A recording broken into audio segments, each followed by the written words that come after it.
everyone, I'm Vera, and I'm a costume designer for TV and movies. How I ended up doing what I do, it actually has a lot to do with my cultural background. A lot of people here in this room, we pride ourselves in breaking out of all these expectations.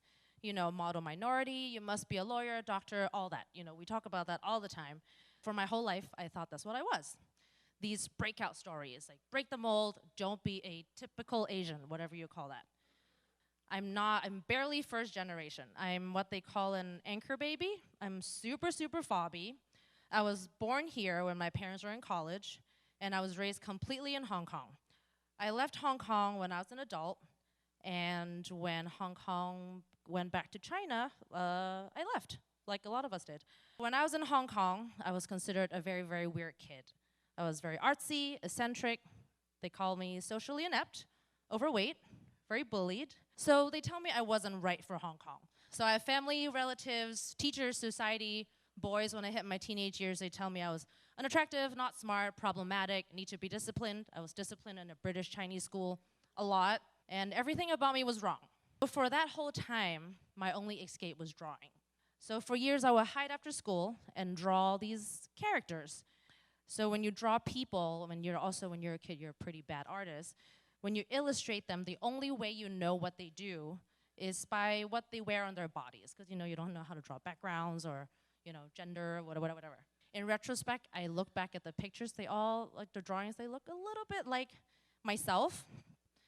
They are kind of what I wanted to be, and not because I was so unhappy with where I was. I drew all these characters that I wish I could be.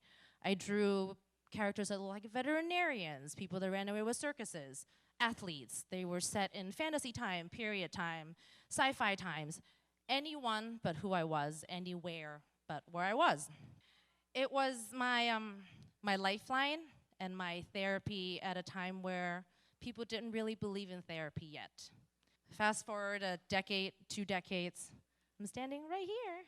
I think sometimes I'm doing okay. I'm doing pretty well. I have a very long IMDb. But I do get paid to travel the world, live on film sets. I've met a lot of quote-unquote famous people. So for the longest time, I believe I got here by whatever here is, by being as non-Asian as possible. I convinced myself the word fob is the worst word you can possibly say to an Asian person. I hid my upbringing. I would always say, I'm born in Texas. And then just fast forward and be like, here I am. And there's like 20 years of Hong Kong that I didn't mention. I associated with no Asian people. Elena here was one of my only Asian friends in college. Thank you for still being around. I abbreviated my last name to just C, not Chow. I worked really hard on my accent. It used to be very Chinese and British at the same time. So I basically spent more time reinventing how American I could be instead of actually working on what I should be, my art, my designs. I still believe at that time that was sort of a necessary move. It was a necessary move for us back then, 10 years ago, 5 years ago, heck, even maybe 3 years ago, that a lot of us, I think, had to do that to climb either career or social ladders. But the key word is was. Now that I sound so self-hating, this thing actually does come back full circle when a really big career break came to me in the form of a Asian theme show, a little show you guys might know as Marco Polo from Netflix. They wanted my input as a professional that has an Asian background to deal with a show that has an Asian cast, an Asian crew, shot in an Asian country. It took a few more years and a few more of these Hollywood Asia co-productions, because now that they know, that's what I keep doing now, for this acceptance to turn into actual pride. It actually took a while. It took me a while to realize how special my heritage and many of us here, our heritages. I didn't realize it until just a few years ago because I had 30 years worth of unlearning and relearning to do.